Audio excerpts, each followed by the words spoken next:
kerjanya dari lampu merah itu. Atau yang di Jakarta ya sekarang tilangnya sudah pakai apa?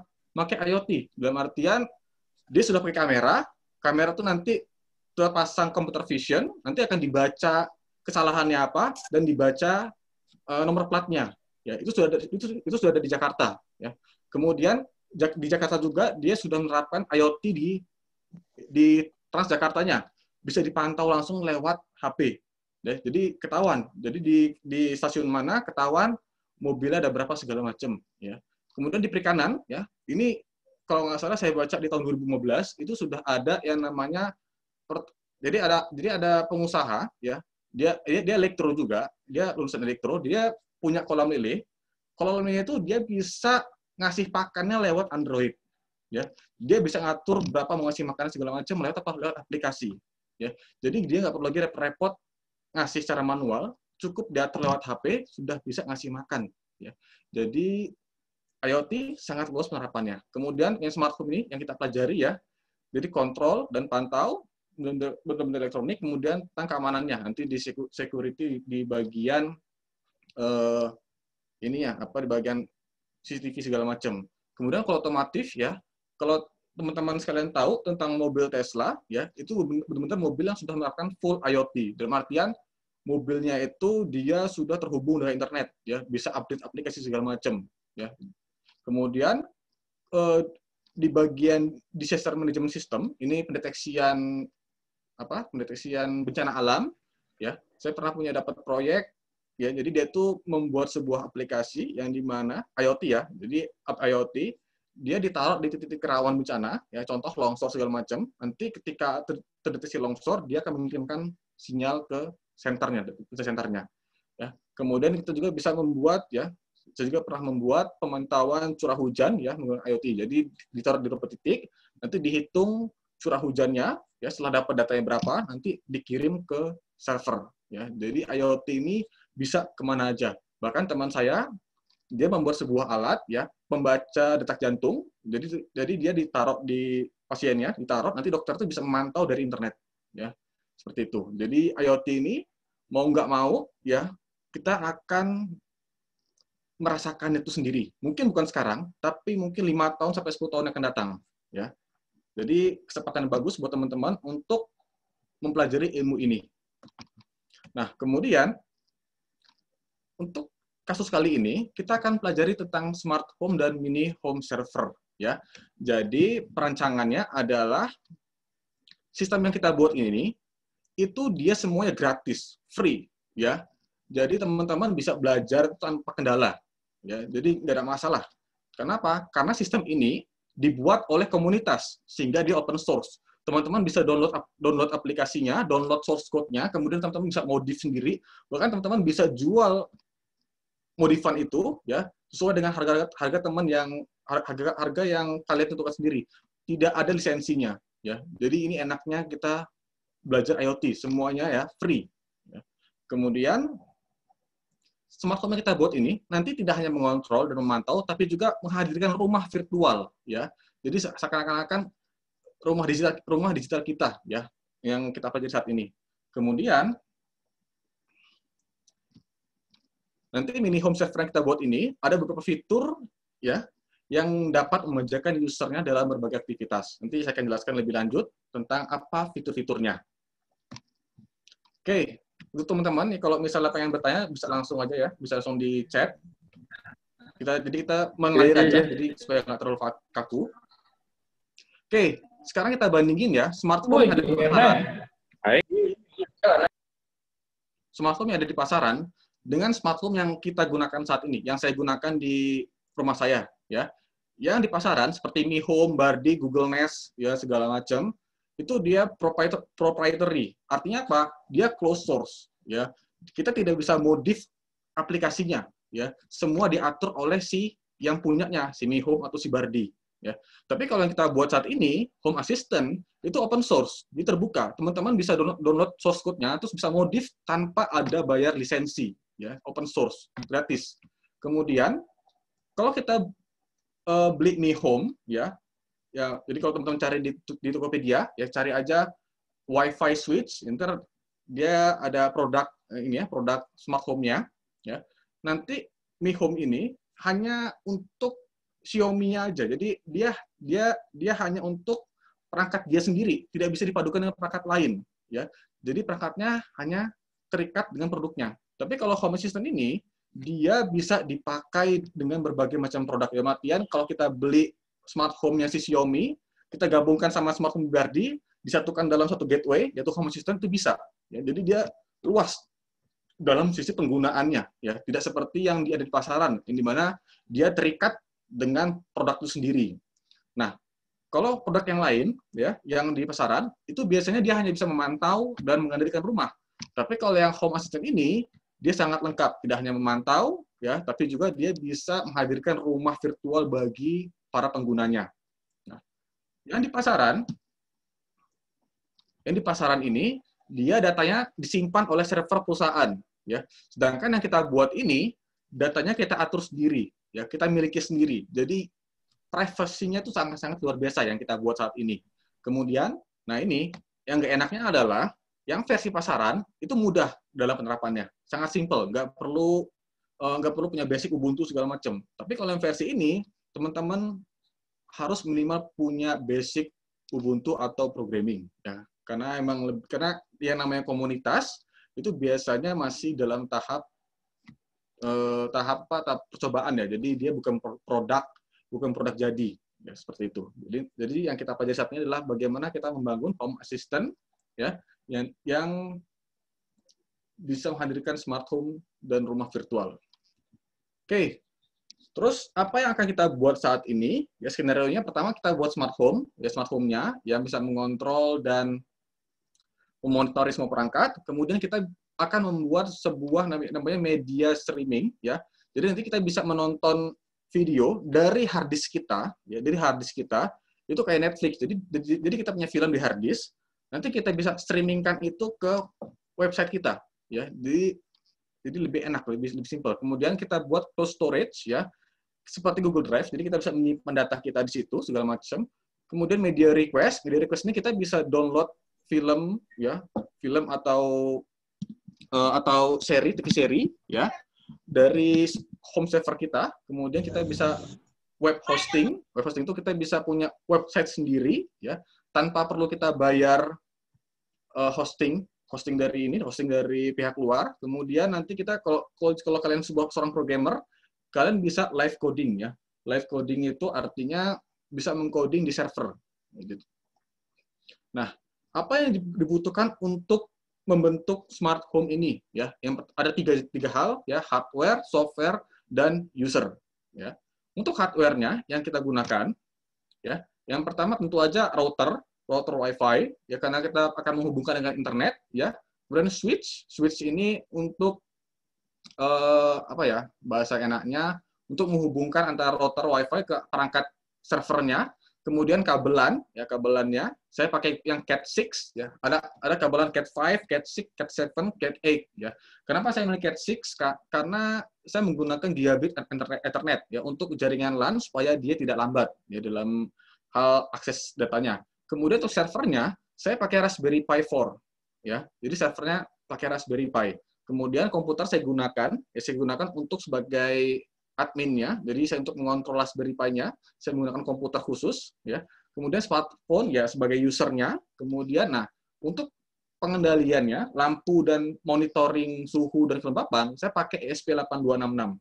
Ini nanti akan dihubungkan ke Raspberry Pi. Dari Raspberry Pi dia akan menyiarkan apa yang dibaca oleh ESP8266 ini.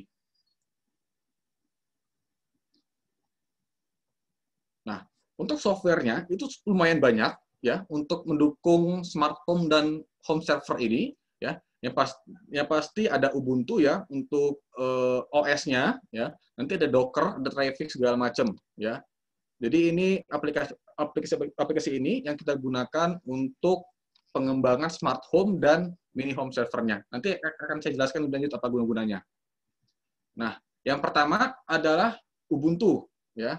Nah, Ubuntu ini adalah OS-nya, ya. Jadi OS untuk smart home-nya, ya. Jadi kita menggunakan Ubuntu 64-bit versi Raspberry Pi.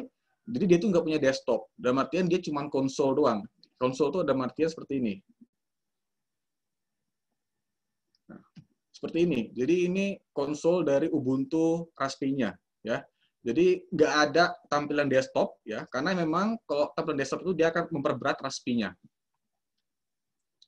Kemudian, nah, kita akan menggunakan Docker, ya. Docker itu bahasa gampangnya adalah kalau teman-teman tahu yang namanya virtual box atau virtual machine, di mana kita bisa menjalankan sebuah OS lain di atas OS hostnya, ya. Contoh, saya punya Windows 10. Windows 10 ini saya jalankan Ubuntu di atasnya, ya. Itu namanya virtual machine. Jadi kita menjalankan OS di atas OS. Tapi masalahnya, kalau virtual machine itu kita menjalankan dari desktopnya, ya, sampai apps-nya. Ini sangat memberatkan kalau kita hanya butuh satu app, ya.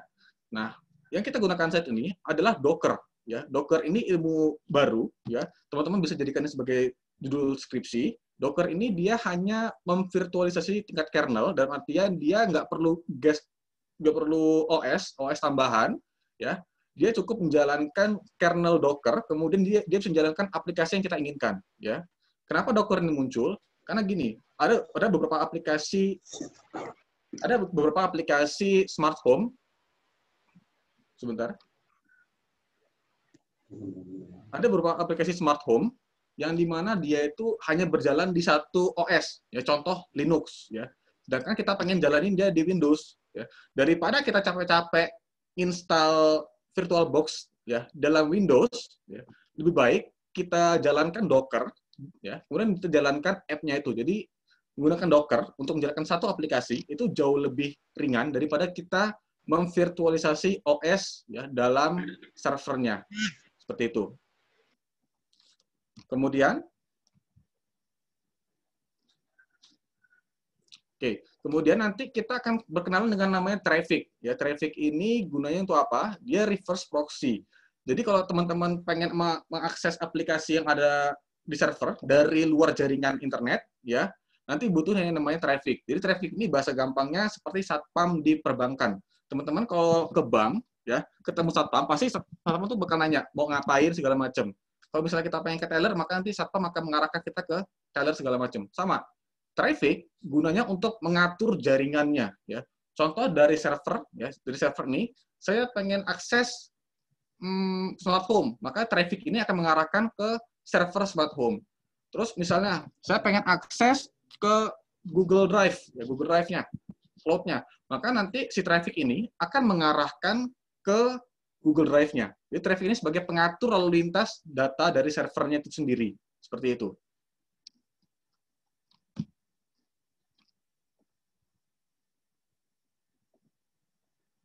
Oke, kemudian setelah kita tadi tentang traffic, sekarang aplikasi web yang akan kita install. Yang pertama, Home Assistant. Home Assistant ini adalah aplikasi web untuk smart home-nya. Jadi untuk mengontrol sama memantau keadaan di rumah, ya. Kemudian Nextcloud. Nextcloud ini seperti Google Drive, ya.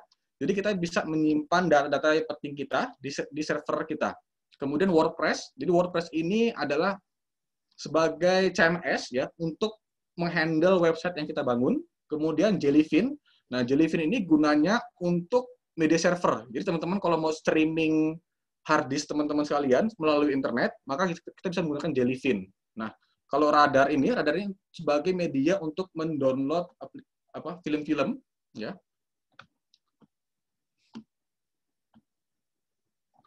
Oke, sebentar. Nah, kemudian ada namanya Jacket. Jacket ini sebagai proxy server untuk menerjemahkan query dari Radar. Kemudian qBittorrent. Torrent ini sebagai downloadernya. Nah, Portainer ini sebagai pengatur dari Docker-nya itu. Kemudian MariaDB. MariaDB ini gunanya sebagai database server kita. Jadi kalau teman-teman nanti install Nextcloud sebagai server storage-nya, maka dibutuhkan MariaDB untuk menyimpan semua transaksinya, ya. Kemudian Antminer sebagai database manajemennya.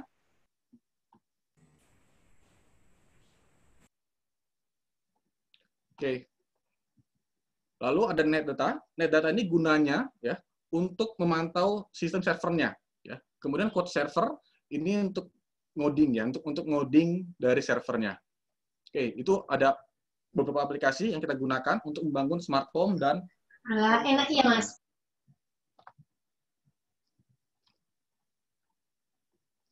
Oke. Kemudian, nah ini hal yang paling penting ya.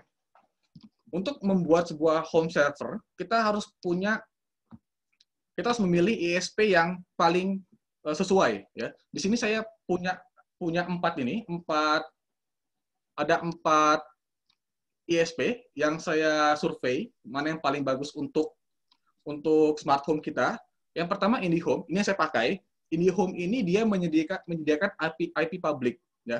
Apa itu IP public? IP public itu adalah alamat IP yang dia itu bisa diakses melalui internet ya. Jadi kalau teman-teman pengen membuat sebuah home server ini butuh yang namanya IP public ya. Contoh seperti ini. IP public itu seperti ini. Kalau misalnya kita akses ke Google ya. Google.com ini adalah domain name-nya. Nah, sebenarnya Google.com ini punya IP public. IP public-nya apa? 216.239.38.120. Ini adalah IP public dari google.com. Ya. Jadi teman-teman akses ini adalah IP public-nya. Nah, provider yang menyediakan IP public ya, yang murah itu cuma IndiHome. Citranet itu juga menyediakan IP public yang statik ya. Tapi masalahnya biaya langganannya itu sampai 1 juta per bulan. Ya, jadi sangat mahal. Kemudian ada lagi yang di Jogja ya, yang Bisnet ini.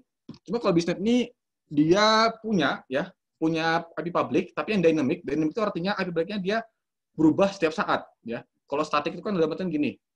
Kalau teman akses google.com, ya, IP public ini dia akan berubah selamanya. Ya, tapi kalau yang disediakan sama si IndiHome, dia biasanya berubah per 12 jam atau per 24 jam. Ya. Itu bedanya antara dynamic sama static. Nah, Bisnet itu menyediakan yang versi dynamic, ya. Cuman harga langganannya 600.000, ya. Sedangkan yang versi saya itu harga langganannya hanya 300.000. Ya, jadi cukup murah untuk mendapatkan IP public dynamic, ya, supaya kita bisa meremote server kita.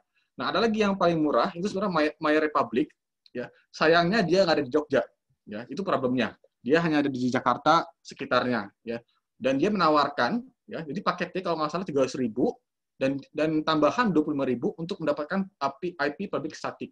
Ya, jadi kalau andaikan ada di Jogja, maka mungkin saya akan langganan ini, My Republic. Cuman yang tersedia saat ini, ya, hanya IndiHome yang mampu menyediakan IP public dynamic. Ya. Cuman masalahnya di IndiHome ini karena di IP-nya public dynamic, dan artinya dia berubah setiap waktu. Kadang-kadang dia muncul IP private. Nah, ini bahaya. Kalau tiba-tiba berubah dari IP public menjadi IP private, akan menyebabkan server yang kita buat ini nggak bisa diakses dari internet.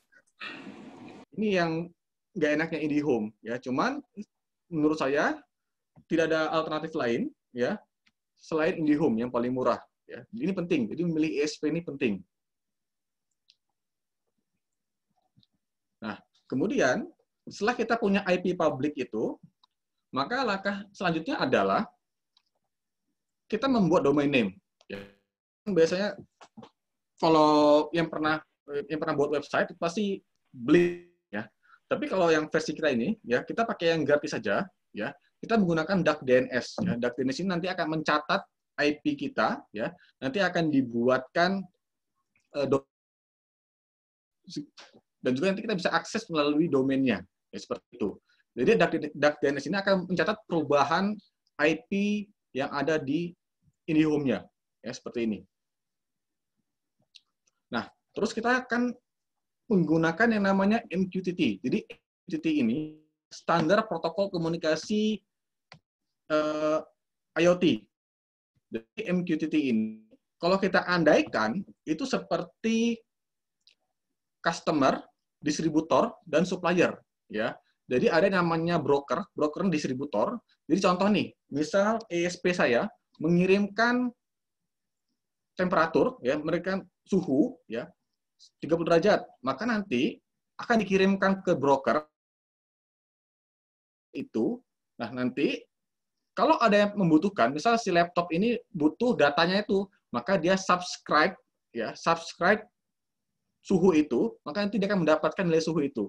Jadi laptop ini tidak langsung terhubung ke temperatur, ya, sensornya, tapi melalui middleman, ya, orang tengah, yaitu broker ini. Ya. Jadi MQTT ini dibuat untuk perantara antara ESP-nya, ya, perangkat mikronya dengan perangkat penggunanya.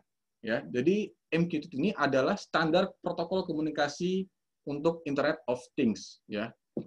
Jadi kita akan gunakan ini nanti untuk mengontrol LED-nya dan melakukan pembacaan terhadap DHT11, ya, seperti itu. Nah, nanti ada jenis ya, publisher, ya. Publisher itu artinya untuk mengirim data, ya, sebagai pengirim data, atau kita bahasa gampangnya suppliernya. Nah, nanti ada broker. Nah, broker ini adalah ininya, broker ini adalah orang tengahnya yang nanti akan mendistribusi nilainya, ya, atau kita sebutkan distributor, dan ada customer-nya. Customer ini nanti dia akan mendapatkan apa yang diminta, ya, akan diminta, ya, dari brokernya ini, atau kita sebut dengan subscriber. Nah, nanti untuk software pendukungnya kita menggunakan Arduino, ya, untuk mengcoding ESP8266. Kemudian kita membutuhkan PuTTY, ya. PuTTY ini emulator terminal, ya, untuk mengakses servernya. Kenapa kita butuh PuTTY? Ya, kenapa kita nggak pakai monitor segala macam? Karena emang karena Raspberry Pi ini dia headless, dia nggak ada monitor, nggak ada keyboard, jadi dia diakses internet, ya. Maka dari itu kita butuhkan PuTTY untuk mengakses terminalnya. Nah, untuk usernya ada dua, ya, tentu ada administrator, kemudian ada usernya, ya, penggunanya. Nah, ini gunanya untuk merawat server, mengupgrade server, dan mengatur server. Nah, jaringannya, ya, ini jaringan, ada routernya, ada WiFi in the home-nya. Nanti router ini terhubung dengan switch-nya, ya, lewat kabel switch, akan dihubungkan admin-nya, ya. Nah, ini bentuk aslinya, ya. Jadi kalau teman-teman beri, ya, seukuran kartu ATM, tapi dia sudah bisa menjalankan aplikasi desktop. Ya, ini yang warna hitam ini adalah Raspberry Pi saya, ya, dihubungkan dengan switch. Nah, switch ini nanti dihubungkan ke routernya. Routernya ada di bawah, ya, ada di bawah. Jadi saya hubungkan pakai kabel Cat6 di sini supaya bandwidth-nya lumayan besar. Ya. Jadi server ini nanti akan menghost untuk website saya, terus streaming saya, smart home-nya segala macam. Jadi komputer kecil bisa menghandle semua pekerjaan itu. Ya. Jadi sangat menarik ini. Jadi Raspberry Pi ini perangkat yang baru, ya. Sekitar tahun 2010-an dia keluarnya. Ya, jadi sudah hampir 10 tahun, ya. Cuman dia masih ilmu yang berkembang, ya, masih luas. Dan teman-teman kalau belajar Raspberry Pi itu nggak rugi, ya. Kenapa? Karena tren Raspberry Pi ini semakin lama semakin naik. Ya. Jadi kalau elektro IoT, ya, Raspberry Pi ini adalah hal wajib yang harus dimiliki. Nah, terus bagaimana rangkaian untuk pengendali LED sama DHT11-nya? Di sini saya pakai Node MCU, ya, Node MCU ESP8266. Terus saya hubungkan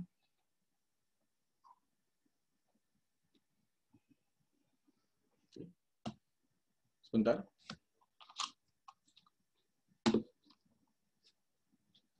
Ada permasalahan.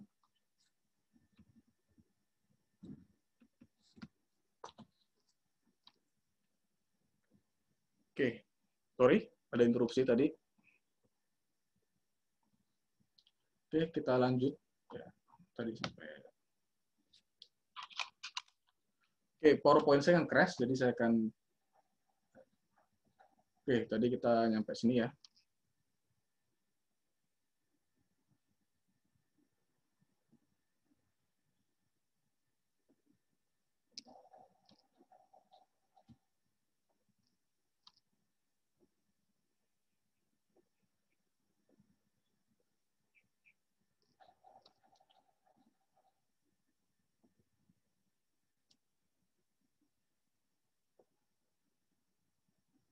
Oke, mohon maaf. Sebentar.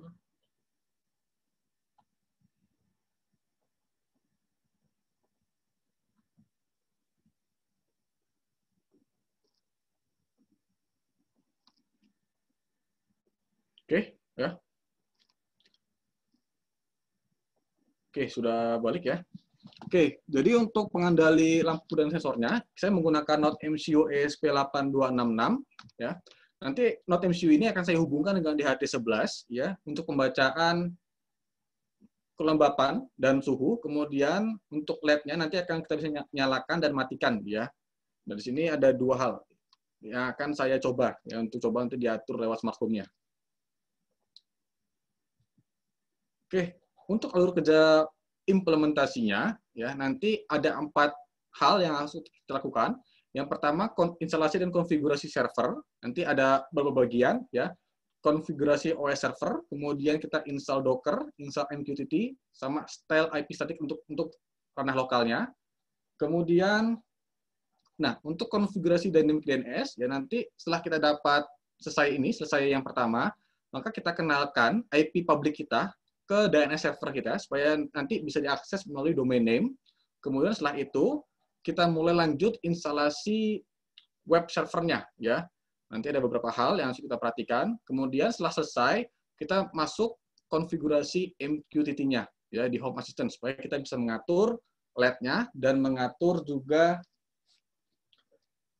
dan juga memantau ya DHT11-nya. Seperti itu. Jadi ada 4 yang akan kita kerjakan saat ini.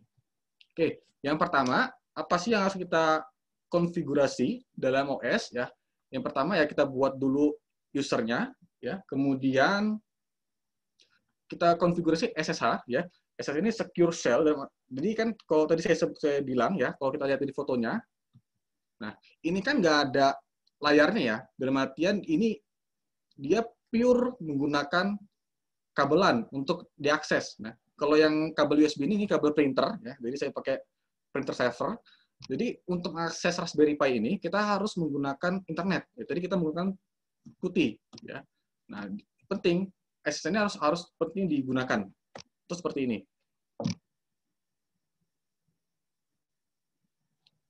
Nah, ini tuh putihnya ya. Jadi putih ini kita akan hubungkan ke Raspberry Pi-nya untuk kita akses.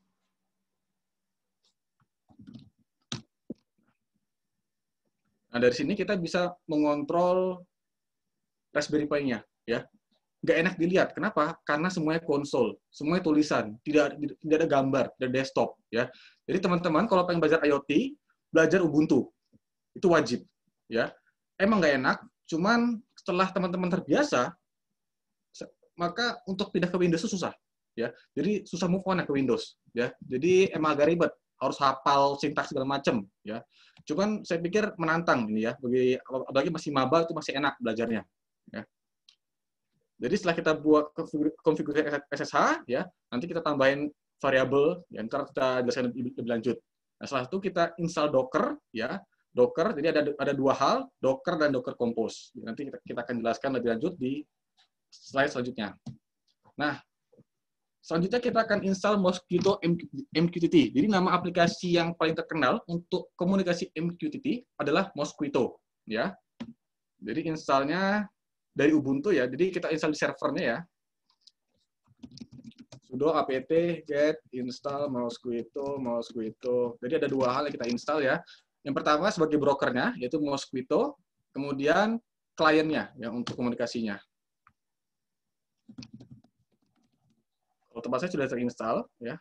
Nah, setelah diinstal ya, nanti setelah diinstal seperti ini, maka kita akan menyetel portnya. Nah, kalau yang belum tahu apa itu port, jadi kan kalau misalnya teman-teman punya sebuah domain ya, tadi kayak google.com, itu kita anggap sebagai pelabuhan. Nah, port itu adalah dermaganya ya. Contoh kalau teman-teman misalnya ke Lampung, itu naik kapal, nama domainnya, nama pelabuhannya itu adalah Pelabuhan Bakauheni, tapi teman-teman bakal turun di port atau dermaga keberapa ya. Jadi satu domain itu bisa punya sampai 60.000 port ya, 60.000 dermaga ya. Jadi tempat berlabuhnya klien ya. Nah, dalam hal ini untuk MQTT tempat berlabuhnya adalah di port 1883 dan port 9001. Untuk menyetelnya, ya, kita masuk ke cd etc mosquito. Ya. Kemudian di sini kita akan setel mosquito-nya ya, cd conf.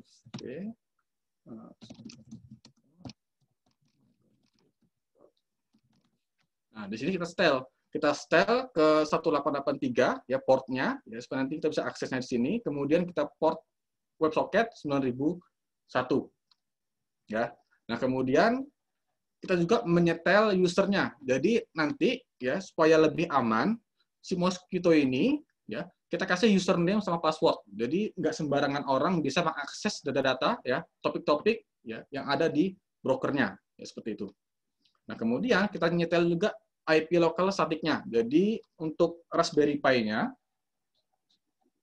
kita pasang IP statik ya dalam hal ini di rumah saya itu pakai statik lokal ya di atas 200 ya. Kenapa? Supaya kalau misalnya di restart ya, kalau di restart kita nggak pakai IP statik, nanti berubah IP-nya ya. Nah, itu merepotkan ya, seperti itu. Nah, setelah kita selesai di ranah server ya, kemudian kita masuk ke bagian konfigurasi dynamic DNS. Kita coba masuk ya. Jadi teman-teman kalau pengen tahu IP publiknya, Google itu IP, ya. Nanti akan ketahuan IP-nya. Nah, ini repot nih kalau kayak gini, cari yang biasa aja.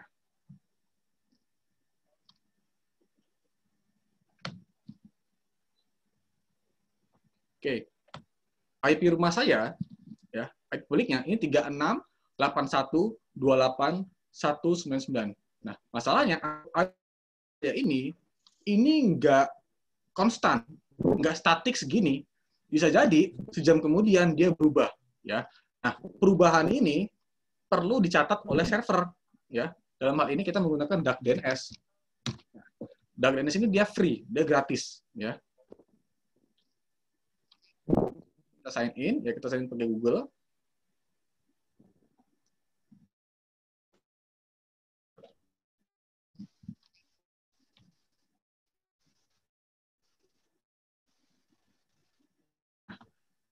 Di sini kita daftarkan dia domainnya. Dalam hal ini saya pakai domain ArduCamp, ya.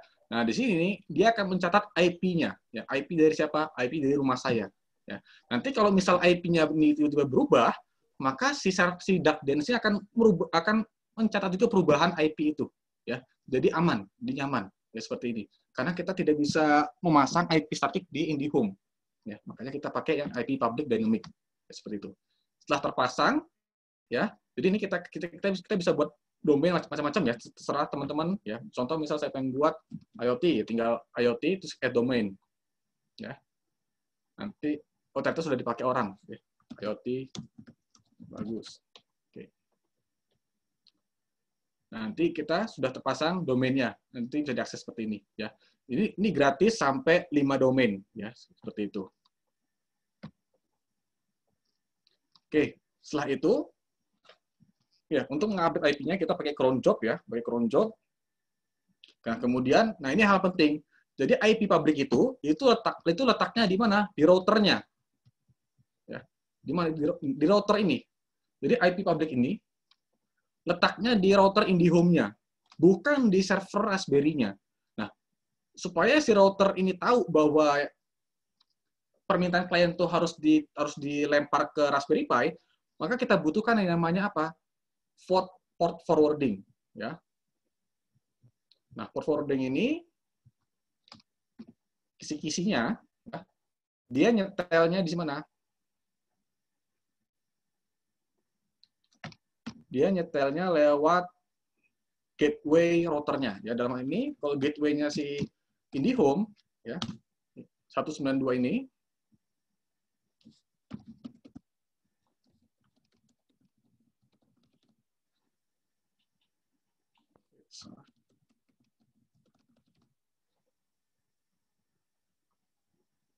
nah, di sini di bagian aplikasi port forwarding, ya.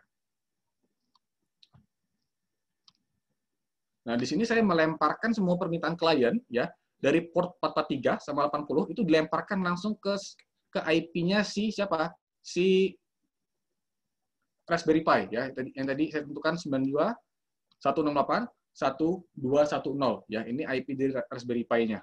Ya, jadi semua dilemparkan ya, dari router dilemparkan ke Raspberry Pi-nya ya. Jadi penting.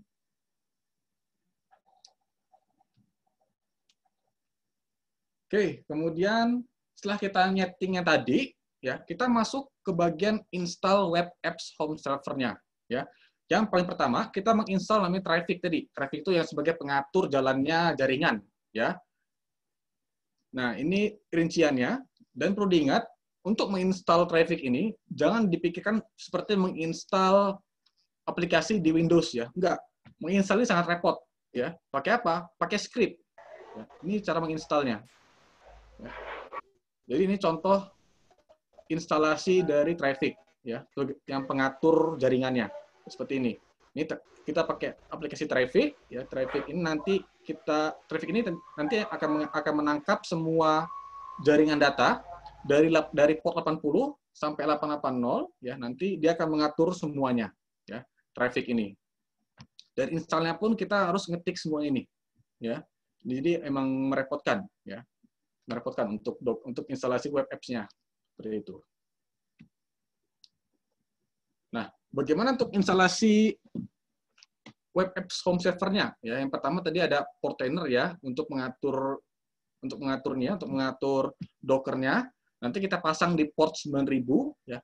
Terus subdomain-nya dia supaya bisa diakses oleh internet, kita pasang di portainer.arducam.dagdns.org ya. Jadi domain awalnya adalah arducam.dagdns.org, kemudian subdomainnya adalah Portainer ini. Ya, nanti ini bisa diakses lewat internet ya. Nah, untuk jaringan lokal kita bisa akses lewat portnya itu sendiri. Ya, jadi setiap aplikasi nanti diinstalnya ya sesuai dengan portnya masing-masing. Ya, seperti ini. Kecuali untuk database ya, seperti MariaDB. MariaDB ini kalau yang belum tahu itu bukan pengembangan ya. Bahasa Inggris itu fork application. Jadi dia semacam jadi MySQL itu adalah utamanya. Nah, pengembangan selanjutnya itu ke MariaDB yang versi komunitas ya. Jadi ini MariaDB tidak kita hubungkan ke internet, tapi kita hubungkan secara lokal aja ya, karena memang nggak perlu ya, seperti itu. Sama juga kayak yang MQTT ya. Oh, di sini ada MQTT ya. Sama juga MQTT juga dia hanya untuk jaringan lokal, tidak untuk jaringan internet ya, seperti itu. Jadi beberapa aplikasi yang tadi saya sebutkan itu semuanya dipasang di web apps-nya ini. Nah, installnya pun sama kayak Traffic ya. Installnya pakai script, ya, script semua ini. Ya, ini script untuk menginstal aplikasinya. Ya, seperti itu. Ini ada sekitar 620 baris ya untuk script-nya itu sendiri. Ya. Apa aja yang diinstal di script-nya itu? Ya, ada beberapa hal yang kita install ya. Yang pertama, kalau untuk Traffic emang lumayan banyak, karena dia sebagai pengaturnya, sebagai satpam bank tadi itu, ya. Jadi dia nanti ngatur masalah sertifikat keamanannya segala macam, terus dia mengatur pencatatan jaringannya, sampai dia mengatur domain name-nya, ya seperti yang kita dapat dari siapa sidak DNS itu. Nah, aplikasi yang lain itu hanya mengatur masalah di mana posisi install-nya, terus di mana terus nama host-nya, ya. Subdomain apa yang kita kasih ke aplikasi tersebut. Ya, setelah diinstal, kita run. Ya. Nah, setelah itu selesai, nanti kita akan mencoba menghubungkan ESP8266 ini dengan MQTT broker. Ya. Nah, untuk menghubungkan ini kita pakai full coding. Ya. Kita pakai full micro coding Arduino. Ya. Jadi yang pertama kita hubungkan dulu ke Raspberry Pi-nya, ya, melalui Wi-Fi. Nah, nanti setelah kita hubungkan ke Wi-Fi-nya, kemudian kita akan mengoneksikan dengan server brokernya. Ya. Setelah server brokernya terpasang juga, kita akan mensubscribe ya, ke topik LED-nya supaya LED dari ESP8266 ini bisa diatur lewat aplikasi website Home Assistant ya, Smart Home-nya. Kemudian kita akan juga mempublish ya nilai temperatur dan humidity dari sensor DHT11 ke Home Assistant-nya. Ya, supaya nanti dari aplikasinya kita bisa lihat ya berapa nilainya. Nah, ini semua full coding untuk yang versi ini, ya.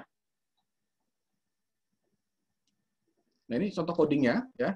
Jadi yang pertama kita tentukan dulu untuk Wi-Fi-nya. Ya, Wi-Fi-nya kita pakai di sini, saya pakai di rumah saya, ya.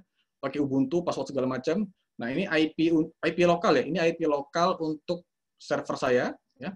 Kemudian setelah itu, nah ini untuk menerima perintah ya dari Home Assistant, dari Smart Home. Jadi kalau misalnya ada perintah menyalakan dan mematikan LED-nya, maka di coding bagian ini, ya. Jadi dia akan membaca perintahnya.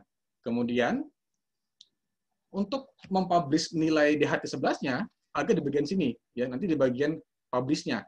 Nanti nilai dari DHT11 ditangkap, setelah ditangkap kita ubah dulu ke dalam bentuk string, ya. Karena ini masih dalam bentuk data float, ya. Kalau yang tahu pemrograman, data float, data pecahan, kita ubah ke string, terus setelah diubah di string, kita ubah ke dalam stringnya C. Ya, baru nanti bisa dipublish ke brokernya. Ini full coding untuk bagian sini. Setelah selesai, ya, kita setel MQTT brokernya, ya, sama seperti tadi. Ya, jadi kita akses, kita setel portnya, setel usernya, dan juga kita setel tidak semua orang bisa mengakses brokernya, hanya yang punya user dan password itu sendiri, ya. Kemudian di MQTT ini juga kita bisa memberikan akses topik, ya, akses topiknya, ya. Jadi kan tadi ada 3 topik, ya, topik humidity, topik suhu, dan topik LED. Ya, 3 topik ini nanti nggak sembarang orang bisa kita akses. Kita kasih akses, ya. Setelah kita setel MQTT broker, kemudian yang kita lakukan adalah kita menghubungkan Home Assistant dengan MQTT broker. Ya, jadi ini sebagai subscriber-nya. Jadi Home Assistant ini dia pengen tahu nilai humidity-nya, ya, sama temperatur dari DHT11. Makanya kita hubungkan, ya. Hubungkannya dengan apa? Dengan script juga. Jadi kita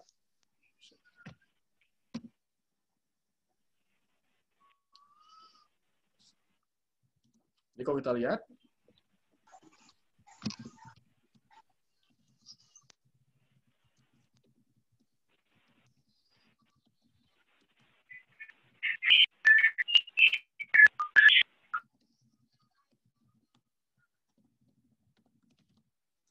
ini adalah konfigurasi untuk si smart home ini bisa mengenal nilai temperatur dan humidity dari si DHT11-nya. Ini konfigurasinya, ya. Jadi kita menggunakan platform MQTT-nya, ya. Dan di sini ada beberapa hal yang kita tentukan, ya. Jadi pertama, dalam MQTT itu dikenal namanya QoS, ya. QoS itu namanya Quality of Service, ya. Jadi QoS ini ada 3 tingkatan, 0, 1, dan 2. Yang 0 itu adalah tingkat rendah, dalam artian si publisher mengirimkan data itu nggak peduli datanya mau nyampe atau enggak, ya.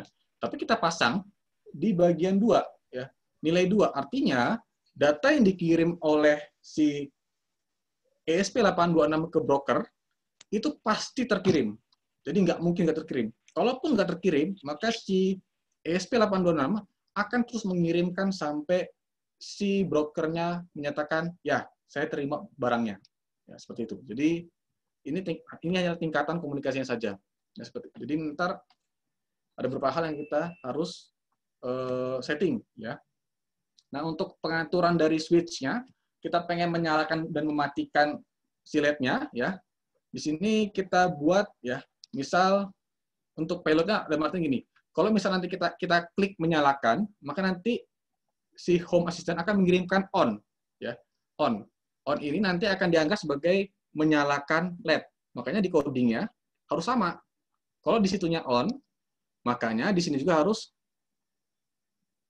on juga, ya. Jadi jangan sampai salah, ya. Kalau di sini nantinya payloadnya adalah hidup, maka di sini harus hidup juga, ya, supaya dia nyambung, supaya menganggap bahwa data itu sebagai cara untuk menyalakan LED-nya, ya. Ya, jadi agak repot, ya. Ya, monggo kalau ada yang mau tanya silakan sambil berjalan. Ya, agak repot dalam mengkonfigurasikan home servernya. Ya. Nah, setelah itu kita setelah selesai ya, baru kita buat entitasnya. Nah, seperti apa? Nah, ini kita mulai masuk ke aplikasinya. Nah, tadi kan untuk smart home ya, kita buka di website ya. Oke, ini masih belum nyala ya, karena saya patikan. Nah, ini. Jadi ini namanya portainer. Jadi portainer ini gunanya untuk mematikan dan menyalakan aplikasi home servernya ya. Jadi home assistant ya kita nyalakan, kita start. Selesai ya. Kita coba akses. Masih bad gateway, ada artian dia masih persiapan.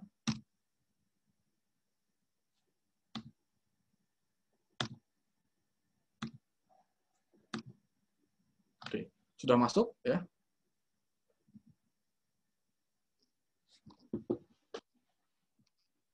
Nah, nanti ini tampilan smart home-nya ya.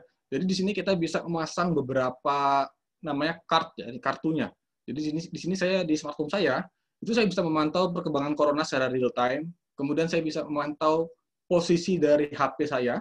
Jadi kalau HP saya kemalingan, saya bisa posisi di mana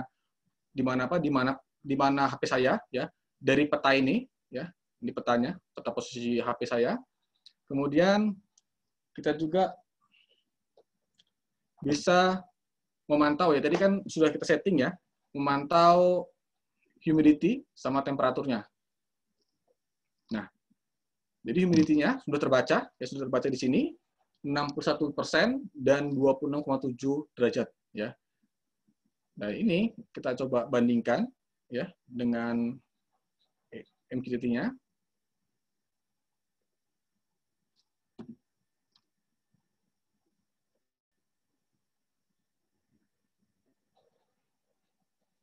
Nah, ini yang dipublish oleh ESP826 yang saya ini ya. Jadi ketika humidity-nya ya sudah sesuai dengan apa yang ditampilkan ya di smart home-nya. Dan kemudian kita juga bisa mengatur LED-nya. Ya, di sini saya akan coba demokan ya. Kita bisa menyalakan dan mematikan LED-nya. Oke. Supaya lebih gampang saya akan coba pakai.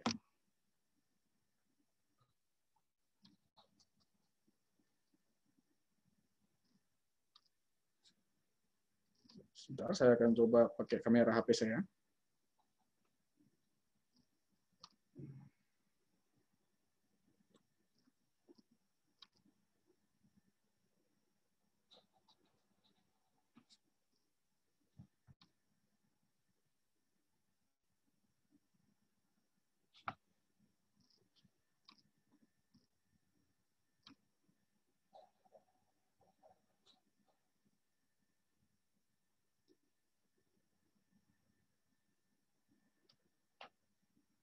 Oke, ini rangkaiannya ya. Ini rangkaiannya, ini di HT11-nya. Ya, nanti dia akan membuat pembacaan terus dipublish ke server saya ya, pembacaan ini. Dan kemudian kita bisa mengatur lampu LED-nya ya. Jadi lampu LED-nya kita atur ya. Kita coba nyalakan. Nah, dia menyala ya. Seperti ini. Kita matikan. Nah, nyalakan. Matikan. Ya. Dan ini bisa diatur langsung lewat MQTT servernya seperti ini.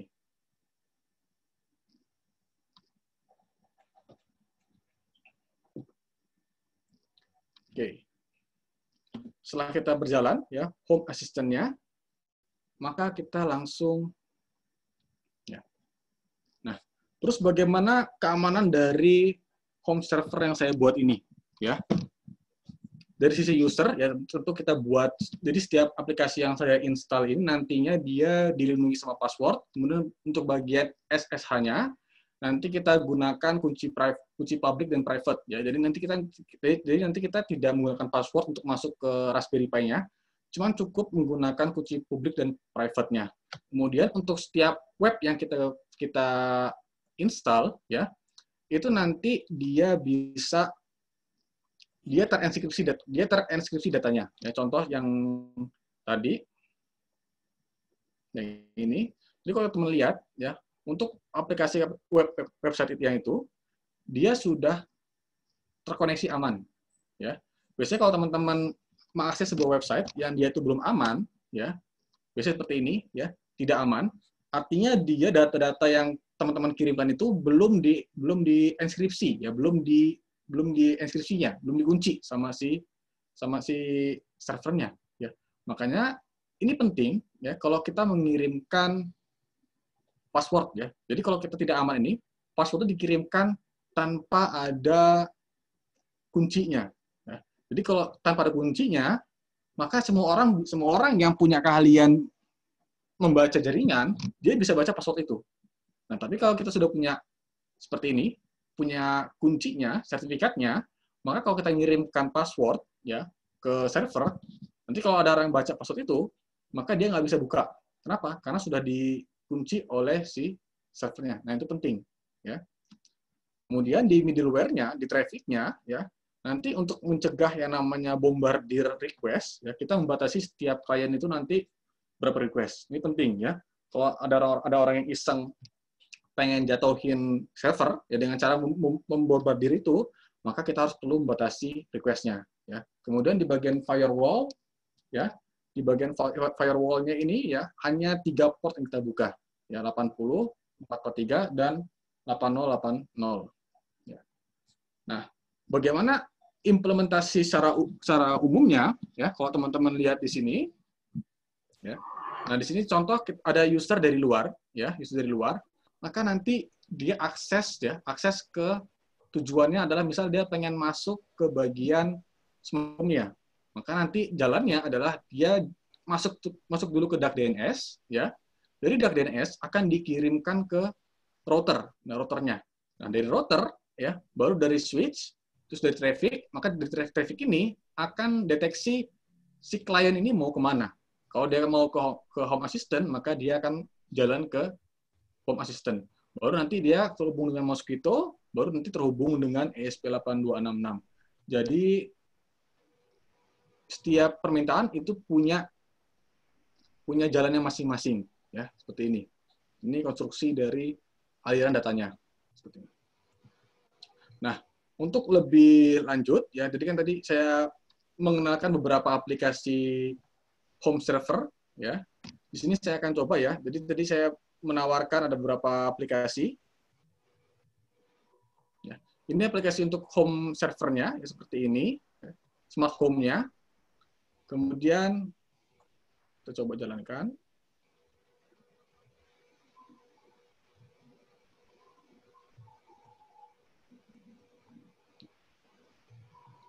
Terus juga saya menginstal yang namanya Nextcloud. Ya, Nextcloud itu dia semacam Google Drive-nya, ya. Jadi kalau saya masuk ke Google Drive, ke cloud saya, ya, cloud Arduken, maka di sini saya bisa menyimpan file-file penting saya semuanya, ya. Dan ini semua di-host di server Raspberry Pi.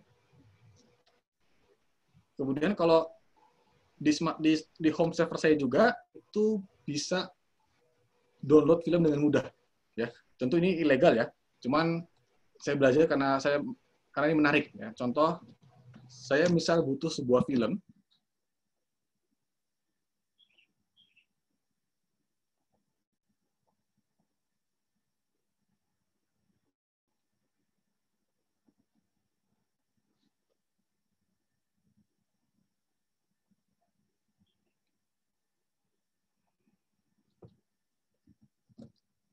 oke, masih proses pembukaan.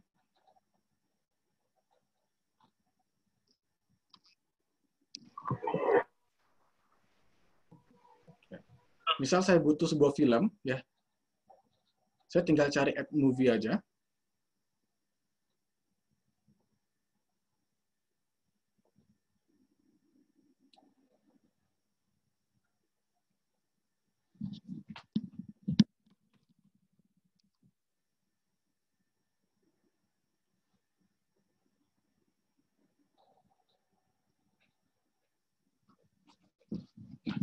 Nanti akan muncul movie-movie yang recommended. Jadi kalau misalnya saya pengen download yang Godfather, tinggal di add movie.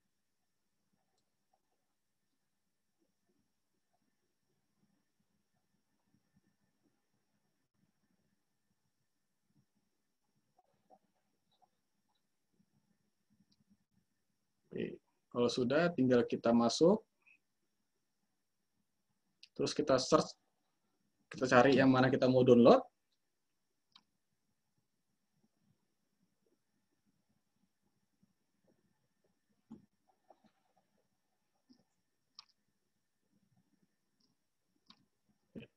Tinggal kita cari, kita download versi apa yang kita pengenin. Ya. Kalau pengen yang 180p, tinggal download. Ya. Maka nanti dia akan langsung terhubung ke downloadernya.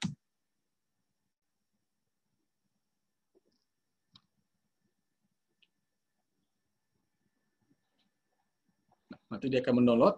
Kalau sudah di-download, maka nanti secara otomatis server saya itu akan menampilkan dia dalam media streaming saya. Ya, ini Jellyfin ini adalah media streaming saya. Jadi kalau saya pengen nonton film, ya lewat sini.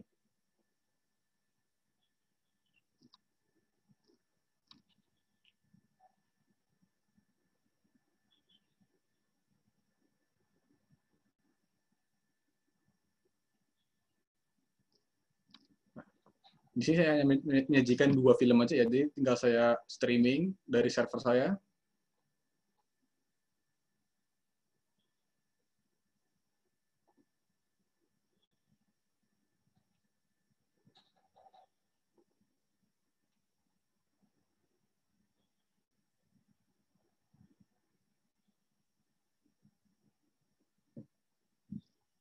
Nah, nanti saya bisa langsung men-streaming dari server ini. Ya, ini server lokal saya. Ya. Seperti ini. Dan ini nggak hanya film, ya. Saya juga bisa ke bagian movie series. Jadi ini untuk downloader saya untuk film, kemudian ada downloader saya untuk seri. Dan ini semua diatur lewat Raspberry Pi server saya. Jadi saya nggak perlu sulit mencari yang lain, mencari di website lain, cukup pakai server saya sudah bisa nyari apa yang saya inginkan. Seperti ini. Ya. Terus kalau bagi programmer ya, yang pengen memprogram secara langsung, itu kita bisa ya dari server langsung.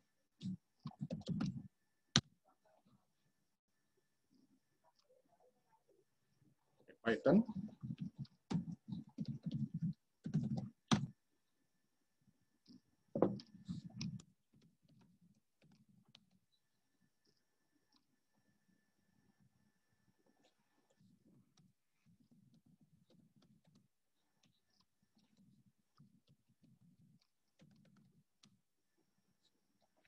Oke, ini tidak masuk ya, mungkin berubah IP-nya. Oke.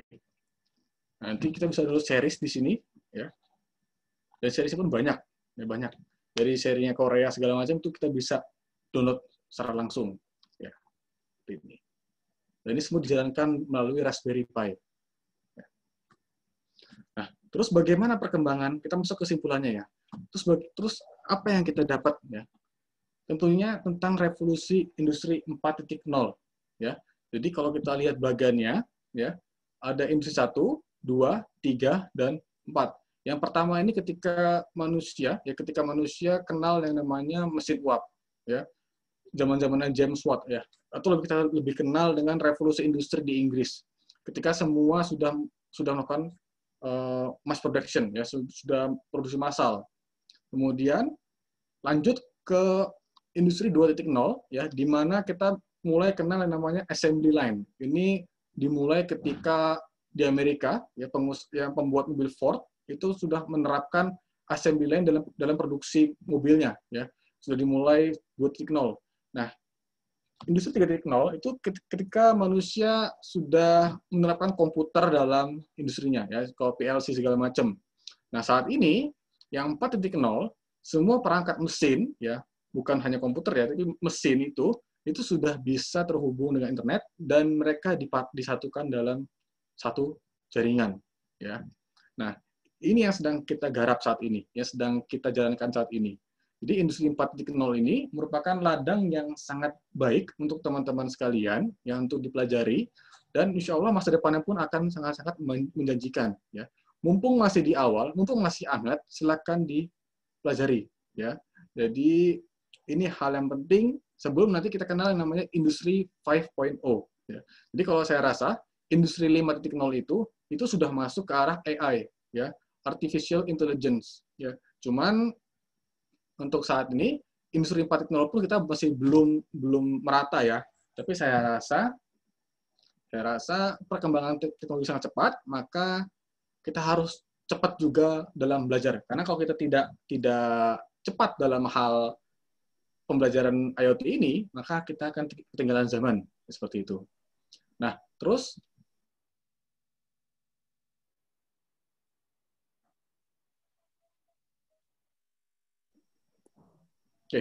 terus apa sih yang dibutuhkan ya untuk menunjang IoT di masa kini dan masa yang akan datang? Yang paling pertama tentunya itu bahasa pemrograman, ya. Ada dua bahasa pemrograman, ya, C++ sama Python.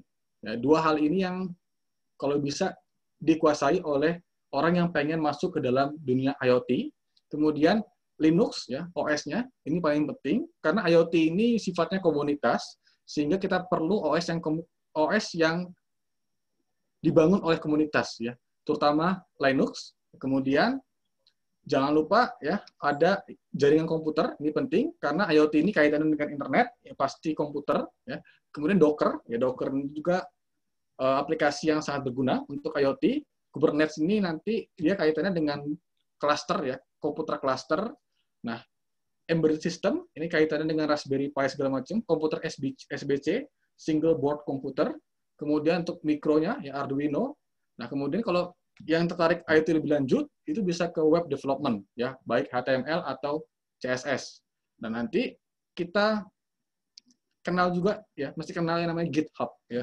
GitHub ini merupakan website, ya, website untuk programmer, ya, ketika dia pengen berkolaborasi dengan programmer lain, ya. Tadi kan saya singgung bahwa IoT ini adalah sifatnya komunitas, ya. GitHub tempat komunitas tersebut. Jadi kalau teman-teman tertarik dengan yang namanya komunitas IoT, maka GitHub itu hal yang paling utama teman-teman pelajari, ya. Dan semua ini nggak bakal jalan tanpa ada niat dan tekad, ya. Tadi di awal saya sudah bilang bahwa untuk mempelajari IoT, termasuk smart home ini, ya, itu sangat sulit, ya. Kenapa? Karena banyak yang dipelajari. Cuman kalau semua itu nggak ada niat dan tekad, maka semua akan sia-sia, ya, seperti itu. Oke, terima kasih. Istirahat, monggo kalau ada yang tanyakan bisa langsung, ya, silakan. Mas Kurniawan, saya kembalikan. Oh ya, ya baik. Terima kasih Bapak Gilang atas pemaparannya yang begitu sangat luas menjelaskan tentang penerapan dari Internet of Things ini. Jadi kesimpulan yang bisa didapat di sini kan ternyata IoT ini meskipun ilmu baru tapi penerapannya ternyata bisa menjangkau sangat luas ya, berbagai bidang malahan. Seperti bidang kayak smart home tadi, perikanan, otomotif, penanggulangan bencana, sampai bisa mendownload film dan berbagai jenis hiburan yang lain ternyata. Karena yang mungkin yang dipahami oleh masyarakat awam atau istilahnya yang masih awam, mahasiswa baru atau engineer yang baru, mungkin IoT ini kan suatu hal yang masih fresh dan masih baru, belum dijangkau oleh semua orang. Yang saya tahu bahkan malah IoT ini saya kira cuma sebatas mengendalikan atau memantau. Ternyata banyak sekali yang bisa kita akses melalui ilmu IoT ini. Dan ternyata aplikasi yang kita pakai untuk mendukung dalam pembuatan IoT ini sangat banyak ya ternyata. Jadi saya nggak hafal satu persatu tadi, sangat banyak sekali. Tapi di dalam pengalaman saya hanya mengetahui 2 atau 3 kalau nggak salah yang saya gunakan untuk pembuatan IoT. Ternyata masih ada banyak sekali dan mungkin itu bisa menjadi penambah wawasan untuk teman-teman semua, mahasiswa ataupun mahasiswa baru atau engineer lain yang mengikuti webinar ini sehingga bisa mengaplikasikan atau merealisasikan dari IoT ini. Oke, mungkin ada yang ingin bertanya, langsung saja kepada sumber kita, Bapak Gilang. Silahkan yang mau bertanya bisa langsung atau lewat chat.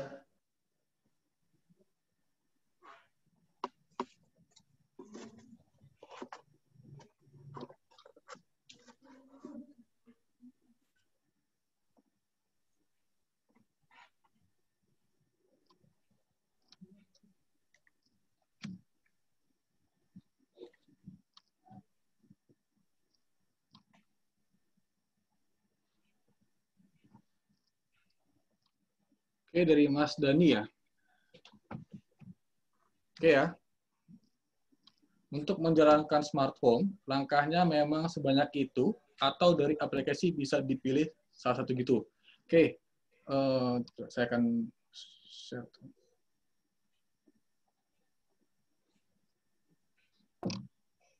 Oke ya, Mas Dani, tentunya kita harus tahu dulu tujuan kita tuh ngapain mau di IoT smart home ini.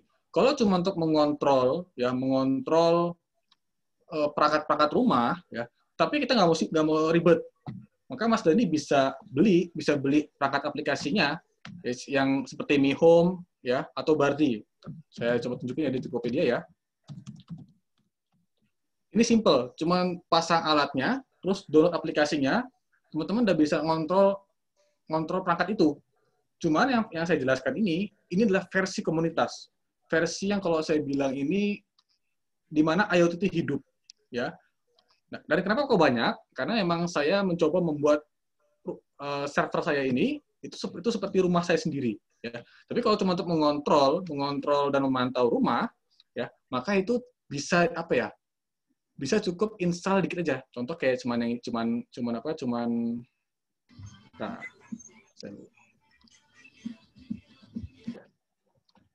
contoh kalau cuma pengen ngontrol aja, ya cukup install. Jadi ini kan aplikasinya ya. Cukup install Ubuntu, Docker, sama Home Assistant. Ubuntu, Docker, Home Assistant, sama Mosquito. Cuma 4. Kalau cuma pengen smart home aja, cuma pengen ngontrol lampu segala macam. Cuman kalau kita pengen full smart home, ya, yang dimana kita bisa nyimpen data, bisa nonton streaming, bisa download film dengan mudah segala macam, ya, maka ada beberapa aplikasi yang kita pakai, ya. Tentunya memang susah untuk belajar dari awal, ya. Tapi kalau punya niat dan tekad, insya Allah semua itu gampang, ya, seperti itu. Oke, Mas Evo, izin saran Pak bikin YouTube tutorial Pak tentang IoT. Oke, insya Allah ya. Karena saya juga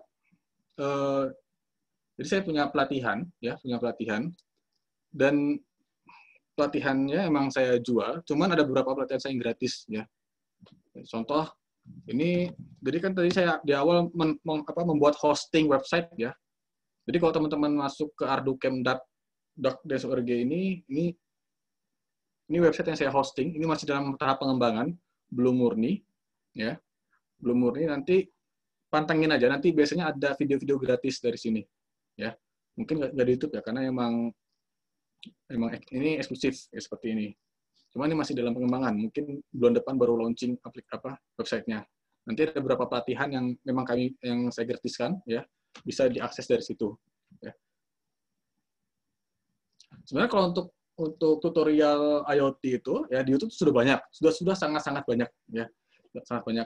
Dan teman-teman biasanya untuk IoT itu di Indonesia emang belum terlalu signifikan.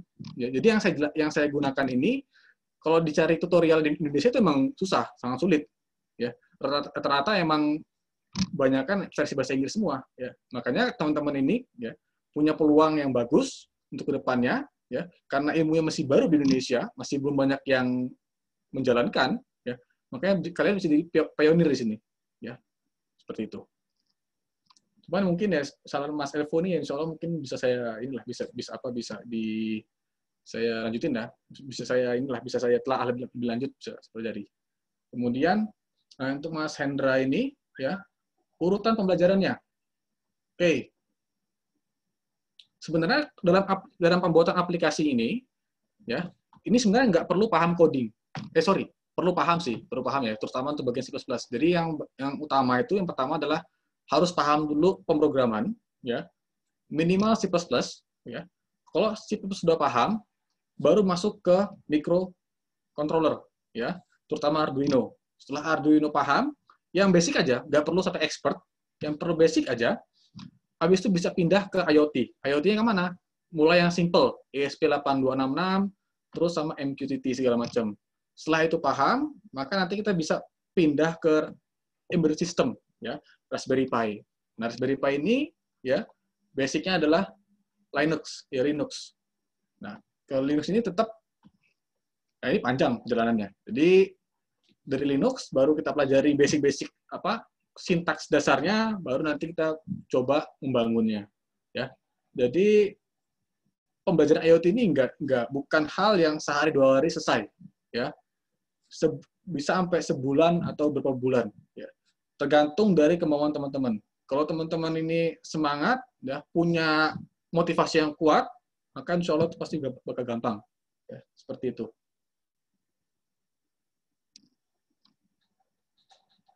Oke, ada yang lain?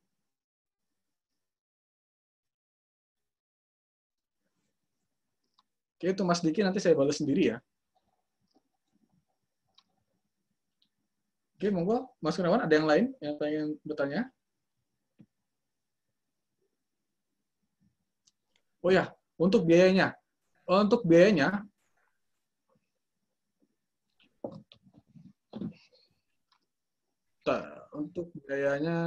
ya, ini yang saya pakai, ya. Jadi Raspberry Pi ini ada berbagai macam versi, ya. Ada yang versi 1, 2, yang terbaru adalah B. Yang versi 4B ini, yang terbaru, itu dia spesifikasinya dia 4 core, terus RAM-nya misalnya ada 2 GB, 4 GB, 8 GB, ya.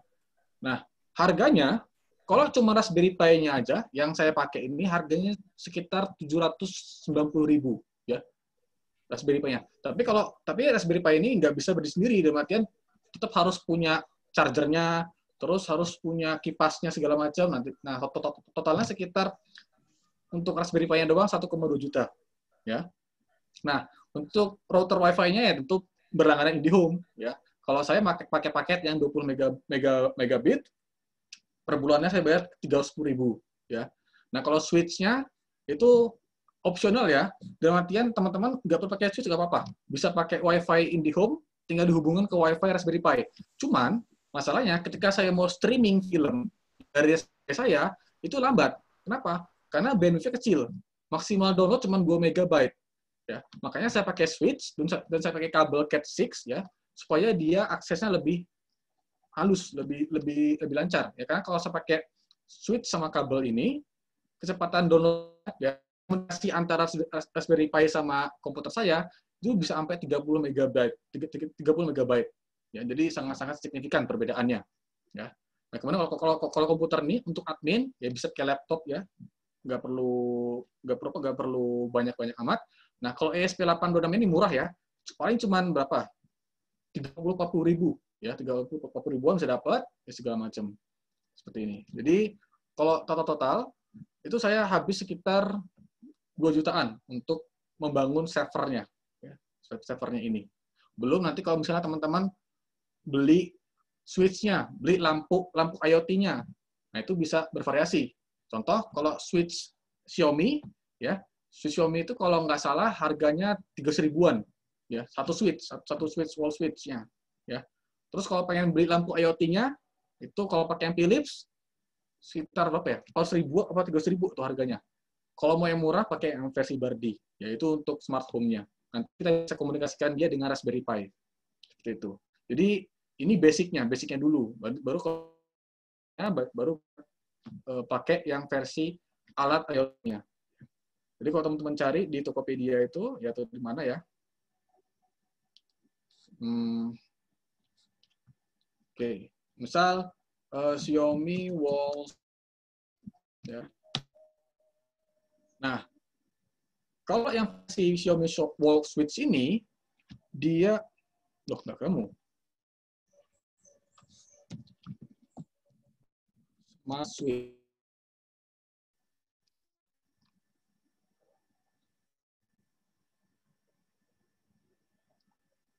Nah, ini ada ya.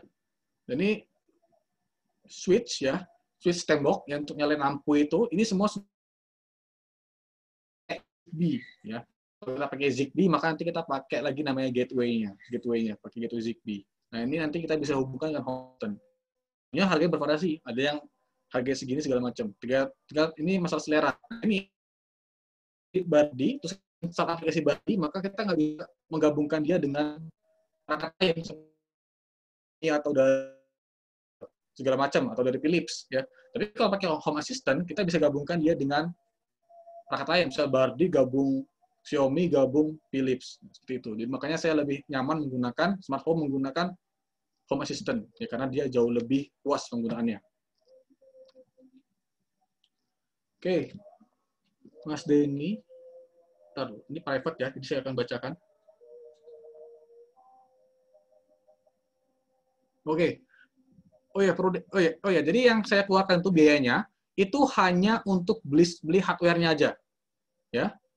Untuk aplikasinya semua free, tidak ada yang bayar sama sekali. Karena semua bertindak atas komunitas, ya. Jadi karena komunitas semuanya free, ya. Jadi aman, ya, aman. Bahkan kalau teman-teman buat ini aplikasi terus teman-teman jual, ya, teman-teman jual ke rumah-rumah lain, maka teman-teman tuh nggak perlu yang namanya bayar lisensi.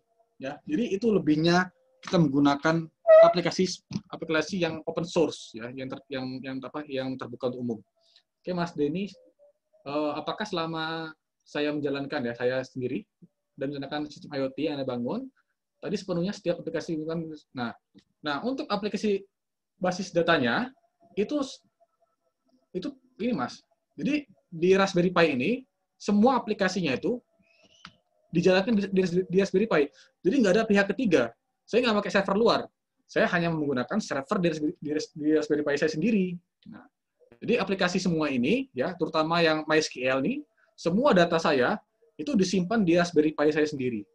Ya, jadi nggak ada kaitannya dengan pihak lain. Ya, jadi data saya aman dengan saya sendiri. Jadi ini enaknya kita menggunakan versi smart home yang open source. Ya, kita mengatur kita semuanya sendiri. Kalau teman-teman beli yang Philips, beli yang Xiaomi Akara atau yang Bardi tadi, itu datanya pasti dikumpul ke mana? Ke server pusatnya. Nah, itu yang membuat saya nggak nyaman. Karena rumah saya sendiri. Ya. Makanya saya menghosting website saya sendiri dari Raspberry Pi itu sendiri. Ya. Jadi semua aplikasi itu dijalankan di satu komputer kecil ini. Ya. Semua data saya disimpan di sini semua. Ya. Jadi kalau teman-teman lihat, tadi kan saya membuat sebuah aplikasi untuk hosting ini ya. Nah ini, jadi semua pekerjaan saya simpan semua di cloud saya sendiri. Ya. Bukan di Google Drive atau segala macam. Ya. Kenapa? Karena saya lebih nyaman data saya disimpan oleh server saya sendiri.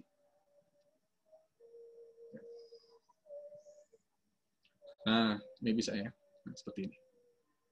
Ini semua pekerjaan saya simpan di sini semua. Ya. Saya merasa aman dengan data saya sendiri. Ya, tidak ada kaitannya dengan perusahaan lain. Ya. Itu enaknya smart home yang saya buat.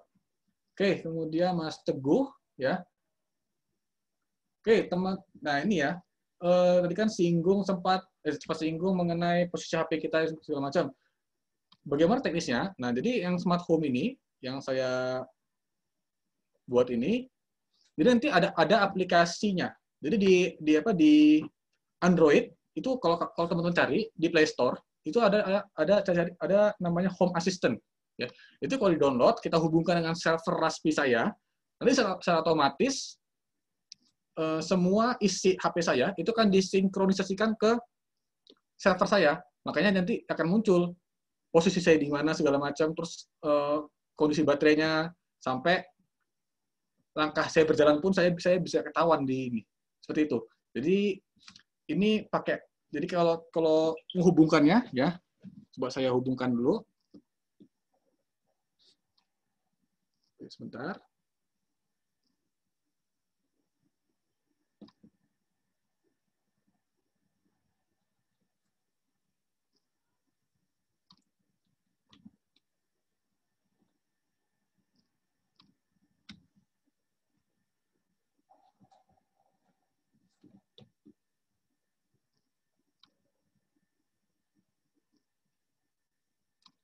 Jadi Home Assistant ini sudah dia free, dia juga ngasih aplikasi di ini ya, di mana di Android. Jadi kalau teman-teman cari di Google Play, tinggal bisa cari Home Assistant. Mana Google Play, Home Assistant. Tentunya Home Assistant ini dia harus butuh ini ya, server ya. Dalam halnya servernya server saya sendiri dihubungkan, saya download, dihubungkan, terus nah, kalau kita buka, kita jangan lupa dinyalain GPS-nya, ya, GPS-nya, lokasi, supaya dia bisa deteksi di mana posisi HP kita. Nah, di sini nanti kita buka aplikasinya. Nanti dia akan terhubung ke server saya. Nanti dia akan mengupdate semuanya, ya. Baterai saya terupdate, langkah kaki saya pun terupdate, segala macam. Tapi kalau posisinya ini masih away ya, seharusnya ini home. Tapi karena saya lagi di rumah, ya, di rumah, jadi mungkin GPS-nya kehalang, makanya masih kehitung away, ya. Away-nya itu di mana posisinya? Ini masih terbaca terakhir kali di mana di UTNY yang belum diupdate. Tapi kalau dia sudah masuk ke GPS, terus dia update ke server, maka nanti dia sudah masuk ke home. Nanti kita bisa pantau dia dari web ini, dari petanya dia. Nah, ini sangat enak ya. Dalam artian kalau saya punya anak, ya saya punya HP, tinggal nanti bisa dipantau dari smart home saya. Seperti itu. Oke, Mas Rahmat. Kalau ada problem di sistem server IoT, apakah ada sistem bypass atau manual di smart home? Oke, kalau ada problem, contoh saya sering sekali server saya crash, maka saya, bahasa gampangnya apa ya, saya punya serial console. Ya. Jadi teman-teman kalau lihat sini, teman-teman kalau misalnya memprogramming pakai sebentar, pakai Arduino, itu ada kan yang namanya serial monitor. Nah, di Arduino, di Raspberry Pi, itu ada serial monitor juga, seperti ini. Jadi kita hubungkan ke pin-pinnya, kita hubung ke komputer, jadi internet, setidaknya saya bisa mengatur dia melalui serial monitornya si Raspberry Pi. Ya, jadi saya bisa bypass sistemnya. Ya. Tapi itu hanya bisa diakses melalui fisik. Ya, tidak bisa wireless. Jadi benar-benar harus orang itu ada di situ dan menghubungkan sendiri. Jadi apa ya? Jadi ada file save-nya lah. Jadi kalau misalnya servernya crash bisa kita akses secara aman, ya. Seperti itu. Oke. Oke, gimana, masih ada lagi tanyakan?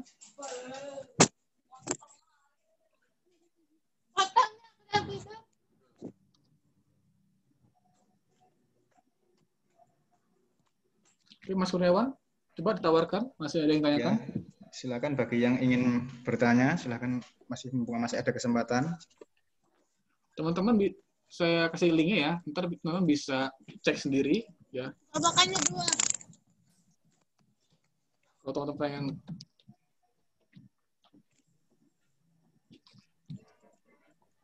gimana, masih ada bisa yang ingin nyoba bertanya?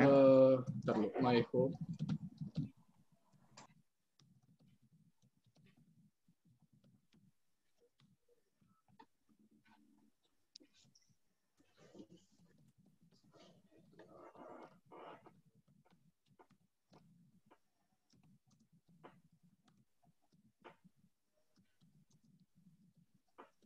Oke, di chatting itu saya berikan website smart home ya. Jadi teman-teman bisa copy yang di My Home Arducam Duck di sini ya, bukan atas ya. Itu di copy ke browsernya, nanti masuk ke peserta 2020. Nanti teman-teman bisa ngelihat atau bisa mengakses smart home saya. Ya. Kalau pengen nyoba, ya. Silahkan, mari yang ingin mencoba.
Oke, Mas Rahmat gagal kenapa?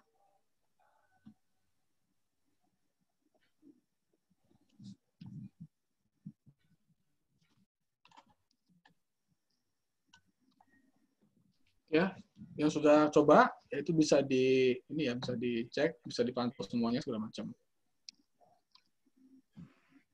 Kalau pengen nyoba cloud saya, ya itu udah bisa dimasuk ke sana, ya.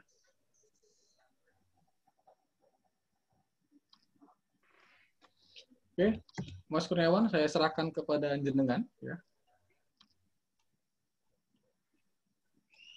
Ya, ini mungkin barangkali masih ada yang ingin mencoba ini. Oke, monggo.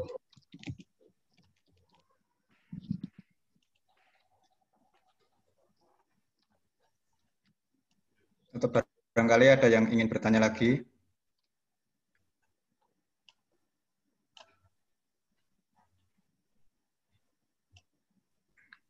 Oh iya Pak, ini kalau saya boleh menanyakan untuk misalnya smart home assistant, apakah bisa diakses melalui smartphone juga? Tentu kan bisa. Tapi kalau kita ingin membuat dashboard atau tampilan desain yang tampil nanti di smartphone itu atau di layar komputer itu secara custom itu kira-kira bisa nggak menggunakan Bisa. aplikasi apa? Jadi Atau di ini asistennya sudah custom juga? enggak, jadi bisa, Mas. Jadi semuanya kan saya custom sendiri. Dalam artian Oh kalau ini kita kan custom ya? tinggal klik aja configure UI. Nah, di sini kita bisa tentukan apa yang mau kita tampilkan, ya. Contoh kita mau nampilin apa. Nah, di sini kita bisa nampilin apa aja yang mau kita tampilkan. Seperti itu. Nah, tentunya ini semua custom ya, custom. Nanti bahkan kita bisa buat peta rumah kita. Nanti peta rumah kita itu kita bisa pasang-pasang semacam apa ya, tombol-tombol lampu-lampu menyerupai pindah rumah kita gitu loh. Pakai ini. Cuman saya belum buat ya, karena emang belum full jadi di rumah saya. Seperti itu. Jadi kita bisa custom. Ya. Dan untuk mengcustom ini, ya karena memang ini masih belum produk jadi, kita customnya pakai CSS, pakai HTML CSS, ya. Dan saya nggak terlalu menguasai CSS, ya, jadi memang agak ribet. Oke, gimana Mas Kurniawan? Iya, iya. Udah jelas? Sudah. Soalnya kan beberapa rekan saya itu kan menanyakan saat pembuatan skripsi itu kira-kira pakai software apa ya yang bagus untuk digunakan sebagai IoT.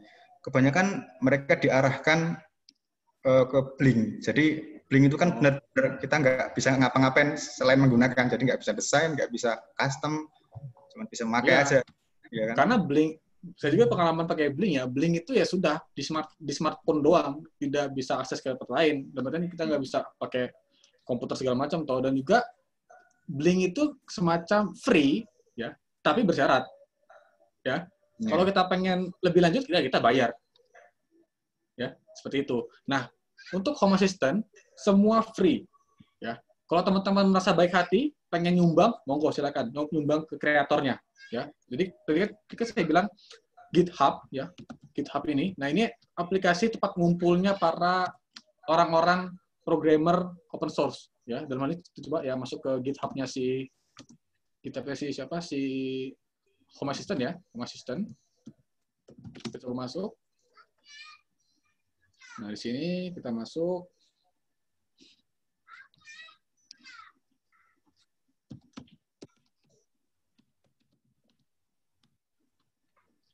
Nah, ini GitHub-nya si Home Assistant. Jadi teman-teman bisa download source code-nya, bisa modif source code-nya tanpa perlu biaya. Dan di sini, nah ini orang-orang yang berkontribusi membangun Home Assistant-nya. Ada 2.126 programmer yang berkontribusi secara sukarela, tidak dibayar. Ya. Jadi nggak seperti Blink yang kita bayar, tapi kalau yang versi ini semua gratis. Ya. Mau teman-teman nggak bayar pun, artinya make terus nggak nyumbang ya monggo. Ya. Jadi ini kekuatannya si komunitas. Oke, seperti itu. Jadi ya tentu kalau Blink karena dia terpusat, dia proprietary, dalam artian dia closed source, dalam artian dia milik perusahaan, nggak bisa diubah sesuai dengan yang kita inginkan. Itu masalahnya. Nah, yang versi kita ini, sekali lagi, dia bisa diakses siapa aja, yang pengen ngejual pun, nggak ada masalah, nggak ada license-nya. Ya, jadi sangat-sangat enak. Ya. Oke, gimana Mas Kurniawan? Oke, sudah. Mungkin yang lain yang ingin bertanya, silahkan. Karena ini waktunya sudah mendekati jam 12 untuk sholat zuhur.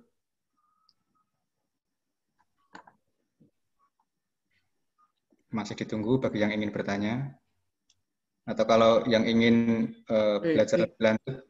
Ini Mas Rahmat, saya sudah explore Pak, pertanyaan benefit secara finansial. Oke, financial smart home. Ya, jadi smart home ini seperti Gojek tahun awal, ya, belum banyak orang itu dan juga masih langka, ya. Jadi kalau teman-teman lihat smart home yang sekarang ini dia terikat dengan perusahaan-perusahaan ya, demikian dia dari segi harga itu masih mahal, ya. Saya mencoba mengembangkan, ya, jadi sama perusahaan saya mengembangkan smart home yang kalau bisa itu murah, ya, makanya kita mengakses semuanya open source. Jadi dengan open source, maka dari sisi finansial, saya yakin smart home ini bagus, ya. Yakinlah bahwa teknologi itu semakin lama akan semakin murah. Smart home itu kenapa dia belum banyak akses? Karena masih mahal, karena emang masih baru. Tapi mungkin 5 tahun sampai 10 tahun lagi, ketika IoT sudah merajalela, ketika IP versi 6 sudah merajalela, yang dimana semua perangkat itu punya IP public, maka yakinlah IoT itu semakin murah, terutama di smart home. Ya, jadi ini yang kita pungkiri lagi. Contoh paling gampang itu, ingat nggak, waktu zaman saya SMP atau SMA, smart smartphone itu harganya paling murah itu sekitar 6 juta, 9 juta di tahun itu. Tapi ketika Android datang, tiba-tiba smartphone harganya cuma 900.000. Jadi yakinlah bahwa teknologi IoT ini teknologi yang masa akan datang, ya, terutama smart home. Ketika semuanya sudah merata, semua sudah menggunakan, maka pasti akan murah seperti itu. Dan kalau bisa ya belajar IoT ya jangan cuma smart home, ya, tapi bisa ke arah lain seperti itu, ya. Supaya wawasan kita jauh lebih luas. Oke, gimana? Masih ada lagi?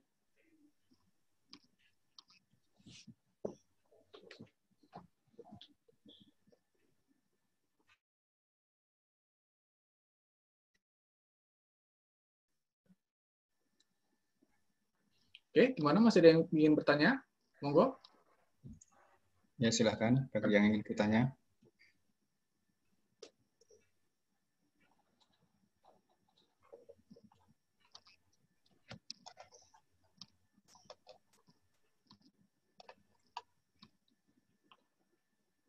Mungkin untuk yang para maba ini ya, jadi karena masih baru atau teman-teman yang masih mau mencari skripsi, ya, pengen nuansa yang menantang, ya, yang saya berikan ini mungkin bisa jadi ini ya, bisa jadi apa? Bisa jadi semacam acuan ya. Jadi teman-teman kalau pengen IoT lebih jauh lagi itu bisa pelajari ya tadi yang Docker segala macam ya. Terus sebentar ya. Docker, traffic ini dua hal ini bisa teman-teman jadikan topik ya, topik untuk skripsi ya. Karena Docker itu sangat-sangat luas penerapannya ya. Bahkan beberapa perusahaan IT pun mereka sudah mulai meng-hire orang-orang yang paham Docker segala macam ya. Terutama kalau yang pengen IoT itu Docker itu hal yang wajib ya. Virtualisasinya. Jadi IoT-nya tidak hanya sekedar micro Arduino tapi sudah masuk ke embedded system Raspberry Pi. Oke. Monggo Mas Kurniawan. Ya, karena ini waktunya sudah menunjukkan jam 12 ya untuk sholat zuhur bagi yang muslim. Jadi mungkin kita sudahi saja untuk acara webinar kali ini. Tapi misalnya yang ada mahasiswa atau maba yang ingin lebih mendalami IoT ini mungkin bisa diberikan linknya ya Pak ya. untuk yang di YouTube itu Pak, bagi yang belajar ingin lebih lanjut. Oh ya, ya, nanti tak kasih ke Mas Firman aja ya untuk linknya ya. Oh ya. Oke. Nanti biar saya share ke grup mahasiswa baru yang Ya, karena ada di belum WA saya. jadi ntar kalau teman-teman yang pengen punya PowerPoint-nya ya monggo ntar saya kirim share ke Mas Kurniawan Oh ya. biar di broadcast. Oke.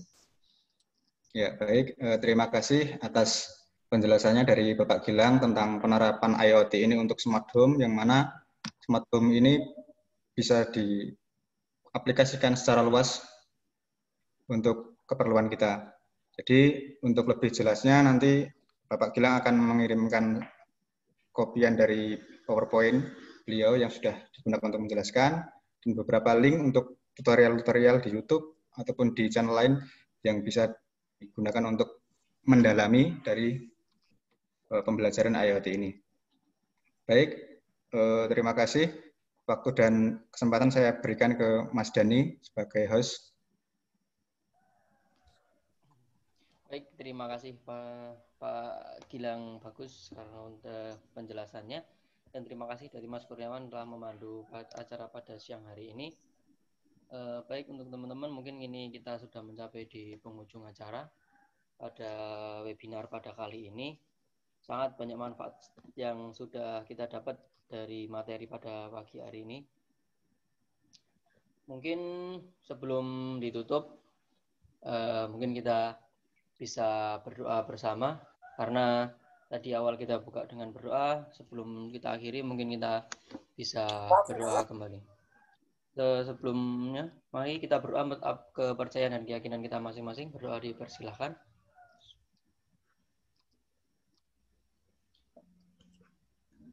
Baik, berdoa selesai. Baik, terima kasih untuk narasumber Bapak Gilang dan Mas Kurniawan yang telah memandu, dan terima kasih untuk semua peserta yang sudah hadir dan masih bertahan pada sampai acara terakhir kali ini. Saya selaku host saya nyatakan untuk pada siang hari ini acara webinar ini telah selesai. Terima kasih untuk partisipasinya. Wassalamualaikum warahmatullahi wabarakatuh. Waalaikumsalam warahmatullahi wabarakatuh. Untuk dokumentasinya Mas Dani, sesi foto-foto bagaimana? Udah Mas, tadi saya Udah. Oh ya, tadi. sudah dicuri ya tadi. Oke, terima kasih.